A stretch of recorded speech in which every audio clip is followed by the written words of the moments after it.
Welcome back to the 2-Minute Warning. Today I'm taking a look at the LA Rams, or more specifically Matthew Stafford, and going over what I expect from him in the 2021 upcoming season. But before we get into the topic, question for those of you viewing: where do you rank Matthew Stafford amongst quarterbacks in the league? You don't got to give me the exact number of 7 or 9 or 12, whatever it is. Just give me a range. You think he's top 8, top 10, top 12? Give me an estimate, and I'll give my answer at the end. Getting straight into it, though. Of course, the Cam Akers thing may impact Matthew Stafford's game to an extent, but I'm glad I'm making the video after because I will take it into consideration. Hopefully, either Darrell Henderson steps up or they bring in someone, maybe a Todd Gurley reunion, maybe bringing in Le'Veon Bell, maybe Adrian Peterson. Excuse me. Who knows? Either way, Matthew Stafford more specifically, this is still the best team he's been on in a long time, if not ever. Receiving core, it's one of the best in the league just because of the amount of depth to it, in my opinion. Cooper Kupp, Robert Woods, very, very reliable receivers and very talented receivers. Van Jefferson, he's upcoming, in my opinion, just ever so slightly. Old man Deshaun Jackson got some speed left in him probably to just get a couple touchdowns possibly this year on a burn route. Nothing spectacular. He's old and is always hurt. Tyler Higbee, they brought in Tutu Atwell, some more speed. It's a deep receiving room. Yes, you could make the argument Matthew Stafford has played with a top 5 receiver of all time in Megatron, but it was always, he had Megatron and then the next guy was down here. This time, Cooper Kupp, Robert Woods are all above average good receivers, and I just think the amount of depth, this is the best receiving room he's ever played with.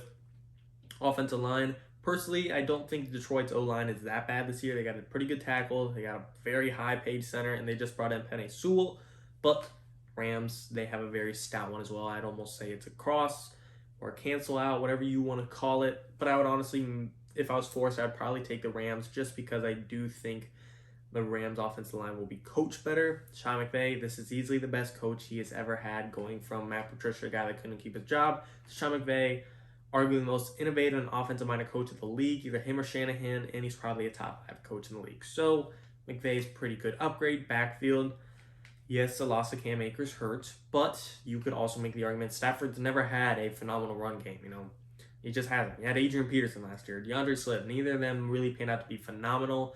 This year, he may have Adrian Peterson again for all we know, but I still think Darrell Henderson is just about what Stafford is used to, and I think he will do fine.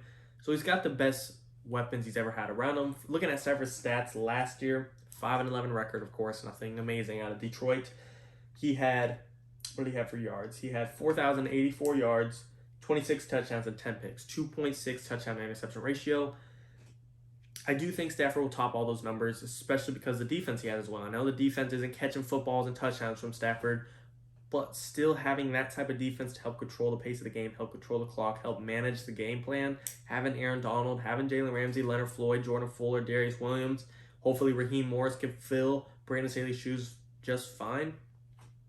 He's got the right defense to help control the clock. He's got the right weapons to put up some numbers. He's got the right offensive line to keep him healthy. And he's got the right coach to get it all managed right.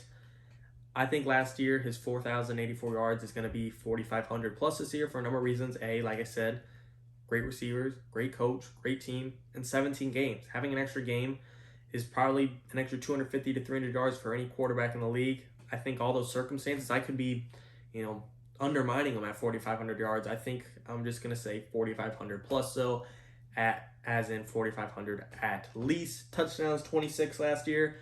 I would be surprised, genuinely surprised, if he does not have at least 34 touchdowns this year. If I was forced to predict a number, I would say 35 to 40. I know that's kind of a big range, but as much as I like the team, I think just him going to a whole brand new team, there are going to be some growing pains. Look at Brady last year. Yes, they won the Super Bowl, but it's kind of a outlier example. Tom Brady's the greatest of all time, but you can't tell me they didn't have a rough patch in the beginning. They were 7-5 at one point. Brady eventually put up 40 touchdowns, the second most he's ever thrown in his career at 43 years old. The Bucs, Stafford, I think he could fight for the most he's ever thrown in his career. What was the most he's ever had in his career? 41 in 2011. I think he could possibly beat that. I'm not saying he will. He also had 5,000 yards that year. I'm not saying he's going to reach that status again, but I don't think it's out of this realm. If he was in Detroit, I'd say he'd never get there again, but with the Rams, I think the sky's the limit for Stafford. Again, 4,500 plus yards for me. I'm going to say 35 plus touchdowns. Interceptions, again, I think there will be some growing pains, but he's not a turnover machine. He wasn't Wentz last year or whatever you want to call it, whoever you want to say he's not Jameis Winston. I think probably 35 touchdowns. He had 10 picks last year. I think in a better offense, I think 12 to 15 touchdowns sounds about right. Just some more throws, more reps. 15 sounds a little high, but I'm still going to say that's possible just because I think early on they could face some issues. Losing game makers, they might rely on the passing a little bit more, and there could be a couple more mistakes. And just being in that tough division. Jamal Adams, Bobby Wagner, twice a year. Buda Baker, J.J. Watt, Chandler Jones, Isaiah Simmons twice a year. The Niners defense twice a year. Fred Warner just became the highest paid linebacker in the NFL. Nick Bosa, Jason Verrett. It's a tough division and a tough team they're going to have to play twice a year. They're in the toughest division of the year. So I do think 15 touchdowns, he could get that and still have a great possible MVP year. I'm throwing that in there. What to expect from him this year? Again, 4,500 plus yards, 35 plus touchdowns, probably 12 to 15 interceptions, and I think he'll be in the MVP conversation. Do I think he'll bring home the award? I'm not sure, but I do think he could be in the running, especially if he hits that 40 touchdown mark with 4,500 yards. I think a lot of people are claiming Matthew Stafford's overrated at this point. He's never done anything. He's always been a loser. Okay, sure, yeah, everyone's drooling over Ryan Tannehill, how he sucked in Miami. Now with the Titans, he's the next best thing. It's the same exact thing, except Stafford, I think, even has a better situation. Of course, he doesn't have a Derrick Henry, but I still think the rest of the unit he has was a better transition from Tannehill from Miami to Tennessee, at least at the initial point. I think Stafford can win football games. A lot of people are concerned about his health. He was hurt in 2019. Before that, he started all 16 games, except in the last time he didn't start all 16 was in 2010. I don't get the injury thing. Yes, he's always banged up, always questionable, always fighting something, but he always shows up and plays, except for 2 years ago. And then before that, he's been fine for the past decade. So I'm tired of that excuse. Stafford is fine. He is healthy. He's going to have 4,500 plus touchdowns. I'm thinking about changing my prediction about the 4,500 plus yards. I'm thinking about changing my prediction about the touchdowns. I'm thinking plus 38. I just think he's that good this year. I think the Rams offense is that good this year. I'm going to say 35 to 42 touchdowns. If you ask me to shorten that range, I would say 38 to 40. I'm pretty confident in that. Wouldn't bet money on that, but I do think that is a very likely output for Matthew Stafford. 4,500 plus yards, 38 to 40 touchdowns, 12 to 15 interceptions, and his record going from 5-11 last year, I think it easily flipped this year. I think the Rams' record range, I initially had them at 13-4. I do think Cam Akers could lose them a game just because he's not there. I would say the record is between 11-6 and 13-4. I think they still have a super high ceiling, but 11-6, just being in that super tough division, if they split with everyone, then just losing a couple other random games, the Bucs or someone has it, Titans, Colts. I could see a couple slip-ups again, just a new team. It's going to be some growing pains, not the best chemistry ever right away. 13-4, I think, is their ceiling. 11-6 is their floor. Matthew Stafford's going to have a big year. My final prediction, like I said, I'm sure you've heard it 400 times by now. Sorry, I'm being a little redundant. But going off the top of my head, final prediction, what to expect from Stafford in 2021.